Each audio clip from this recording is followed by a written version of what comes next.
town of Mount Pleasant's apartment and condo ban has been extended until the end of this year. I talked one-on-one with Mount Pleasant Councilman Gary Santos to talk about what this means for the town for this edition of Quintin's Close-Ups. And if you haven't already, subscribe to my YouTube channel and like Quintin's Close-Ups on Facebook.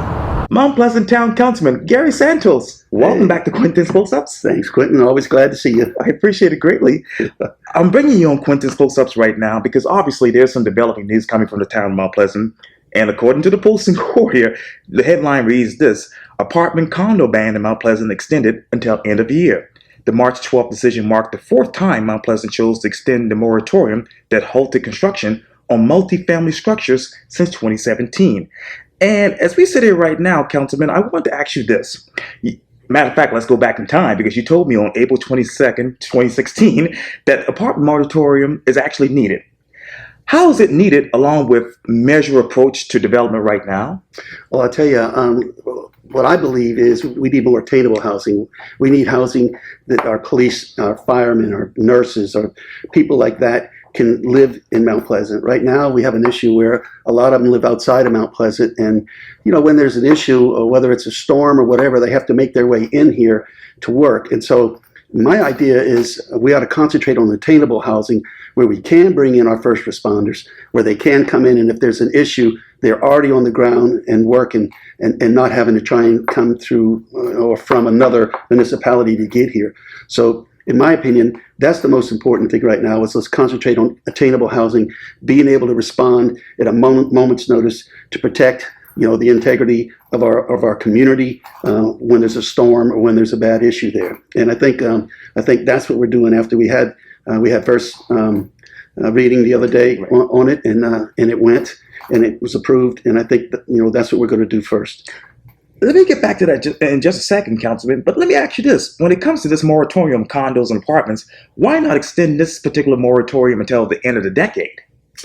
Well, I mean, it's possible to do that. Absolutely, it's possible to do that. But I think it's more important that we're looking at attainable housing first. Instead of having two things like that going on at one time, let's concentrate and get one of them done, which is the attainable housing for, like I said, our police, our firefighters, and our first responders. And as we get that done, we can always look at the rest of it.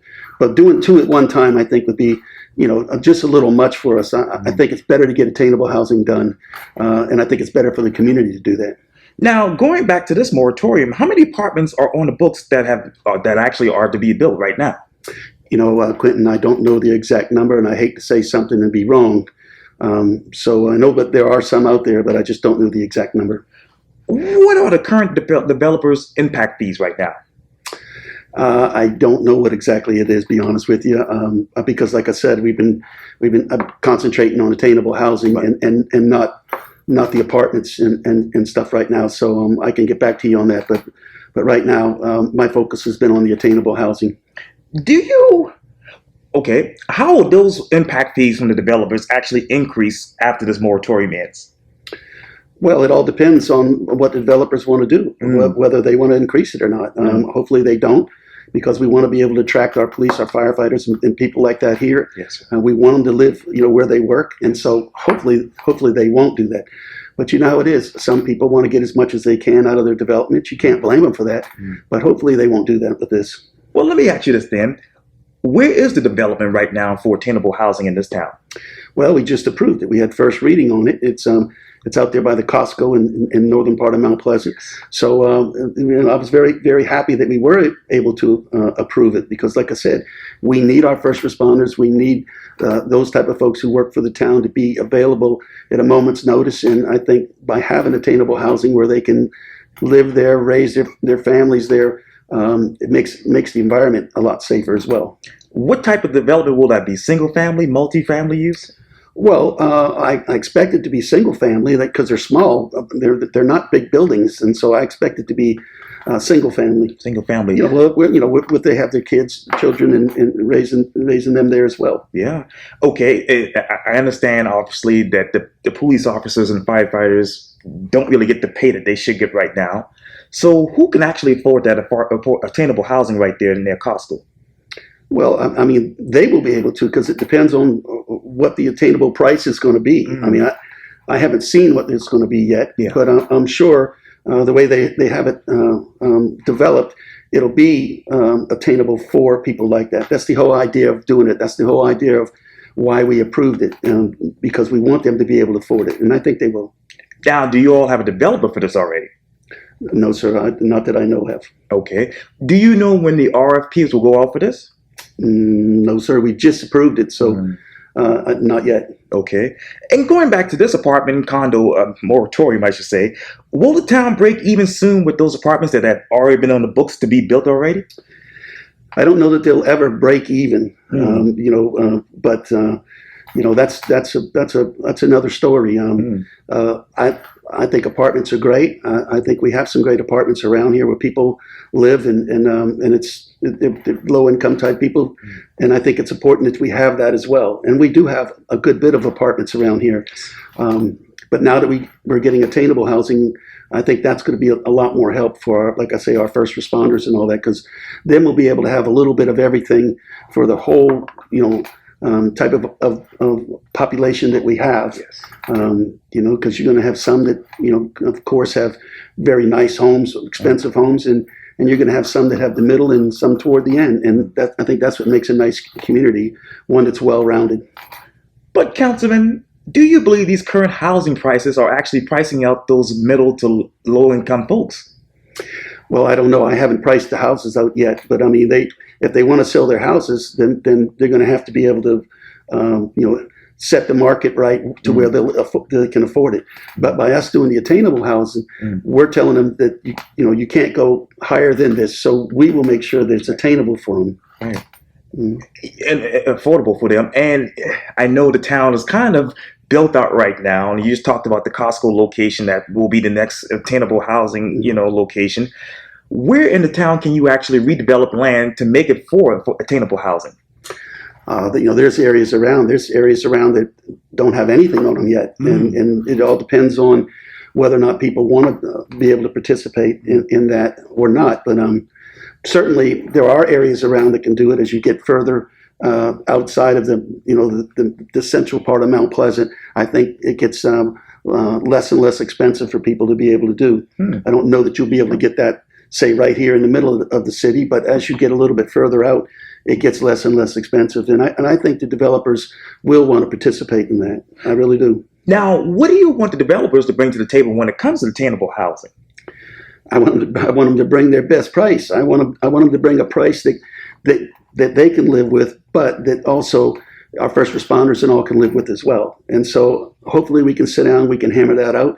And I think we can. I think we can do it, because I think our developers here, they want to help the less fortunate people. They want to help the people who are not making a lot of money right now. They want to contribute back to their community, and I think that's what they need to do in order to make this community a whole community. And I think our developers know that, and I think they'll work with us to make the community whole. Councilman, let me ask you this then. Where can you all put more density in the town to make affordable housing and attainable housing? Well, as you move towards the northern part of Mount Pleasant, there's more areas out there that you can do that, or you can, places that you have right now that are need to be redeveloped. You can do it right there as well.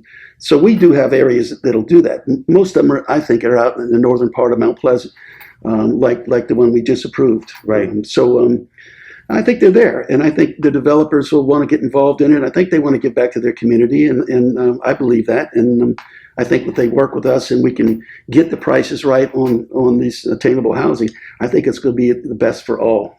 Now, how many of these attainable housing complexes do you all want all together? Well, I don't know that we've said we want so much. I mean, it's all depends on what's available to us, the cost of it.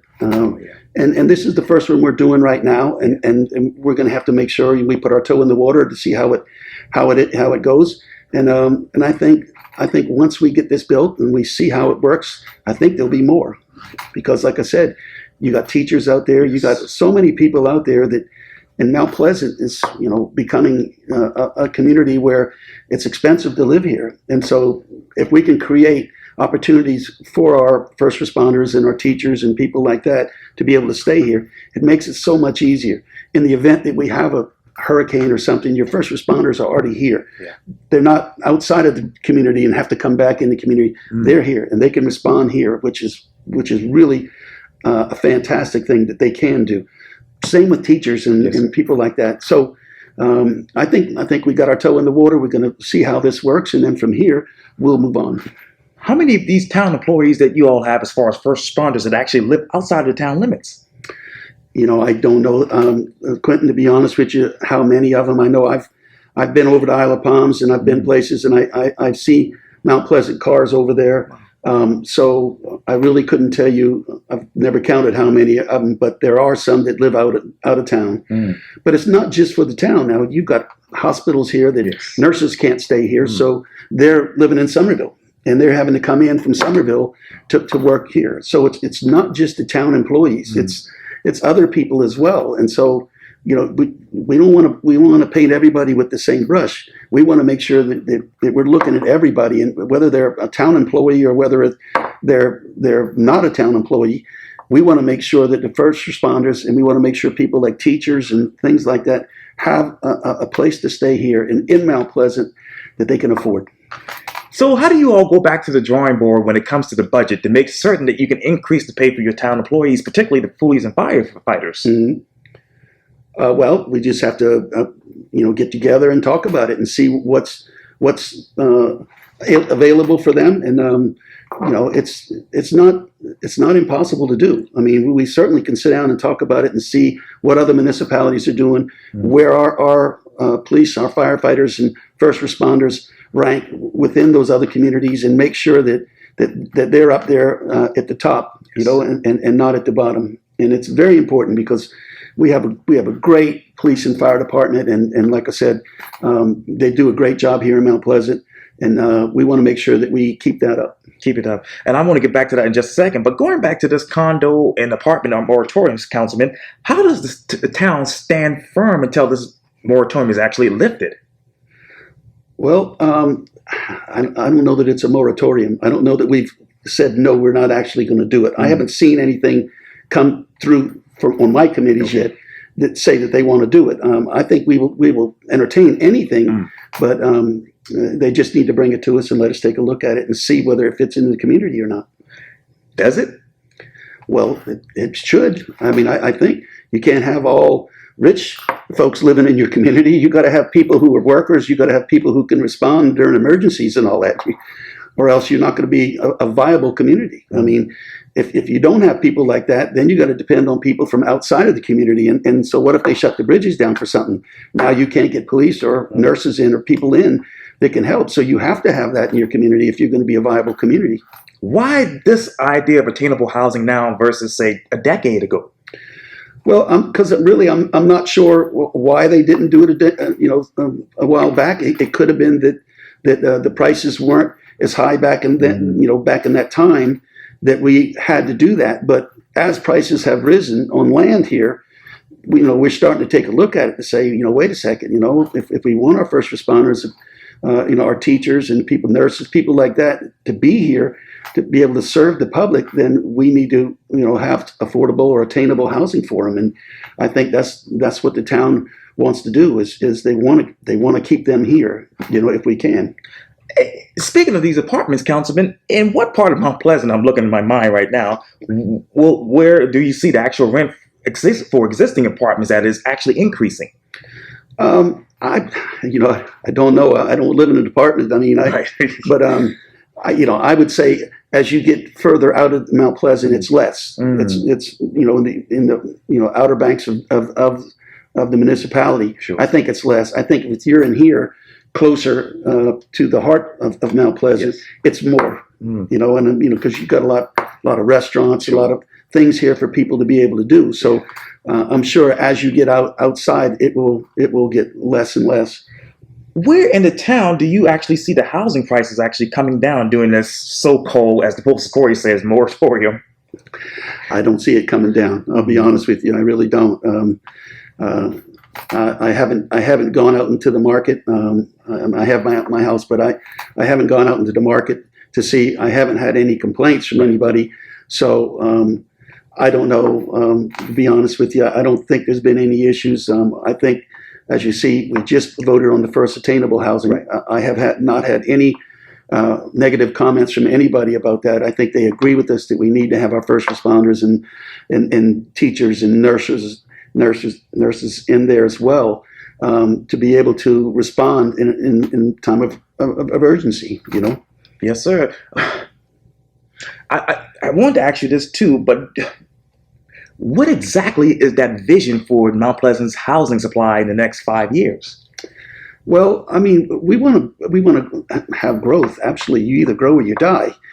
But it needs to be sustainable growth, and it needs to be able to grow according to, the people who are working here and living here. And I think we're doing a good job at it. And I think what we're doing now with the attainable housing is a good step forward to try and always stay ahead of that game. You know what I mean?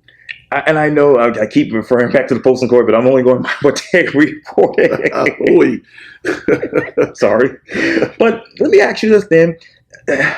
With this particular so-called ban, or whatever they want to call it, the Post and Court, that is, and will this actual ban as well as the sprawl of Mount Pleasant, the growth, doesn't this actually kick the can down the road, Gary, over to Onda?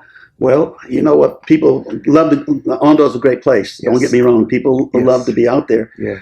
But I think they like more to be able to live where they work. And this is our first stab at it, to be able to do this attainable housing where they live closer to where they work. It makes it so much easier for them to get to the schools or get to the hospitals or get to their fire station or police station. And I think that's good for the whole community. It's good for the whole community. You want them to respond as quick as possible, not be stuck in traffic, but as quick as possible. And you do that through attainable housing in the community, basically, in my eyes, around the middle part of the community, so that you can get to each part of it around the same time. Same time. How do you change this traffic pattern so that can actually take place? Well, it's difficult to change the pattern. I mean, you've got people who come in, to Mount Pleasant, whether they work here or live here. Some of them live out of town, but they still come in. We got a lot of them that come in from North Charleston. They're working at the terminals, Yes. The shipping terminals. So a lot of them are coming in. You can see them in the morning, and you got a lot of them that are going out to work over in North Charleston, places like that. Yeah. So, you have to keep your eye on the ball. And if it gets too bad, you have to build more roads or widen more roads, Where exactly can you widen roads in this town? Well, I mean, technically you can widen them pretty much anywhere that you have to widen them. It just depends on where the most growth is, where the biggest need is. Yeah. I know over on Long Point Road, they had a situation there. People couldn't get out of the neighborhood. So I looked into it for them and I went to the town and we talked about it, and about building a roundabout there. Yes. And we built a roundabout. And now it's so much easier for them to get out of their neighborhood, travel down Long Point Road. Sure. And so you have to keep your eye on the ball. You have to see doesn't mean you have to build another road, but if you build things like roundabouts or things like that supplement those roads, then yes, then you can get the traffic moving faster. And we did it on Long Point Road. Okay, where's the growth right now in the town of Mount Pleasant? All over. So how many roundabouts are needed? Well, I'm not saying roundabouts are needed. Yeah, I'm saying you have to look at each situation, different, and then you have to decide what's the best solution to that situation. For instance, look at let's see, Rifle Range Road, sure. For instance, Rifle Range Road. When I was a kid, you could go all the way up, and never stop. Right. But it started getting more congested, and so, I went to the town and said, we need to build a roundabout here. We had kids that are dying in wrecks, and so, I went to them and said, we need to build a roundabout here at this intersection, because there was an intersection that there was a lot more wrecks, and so. We raised money. I raised the first $600 when they were building the Arthur Avenel Bridge. Right. They gave us a ticket to eat on the bridge before they opened it, and so I took mine and I sold it and got $600 for it, and that started me raising money for that roundabout. Now, when you go down Rifle Range Road, you go right around that roundabout. You never stop. Right. And unfortunately, we named it the Kids Circle, and they were for kids who died in car accidents. And if you look at it, you'll see all the different bricks with these kids' names.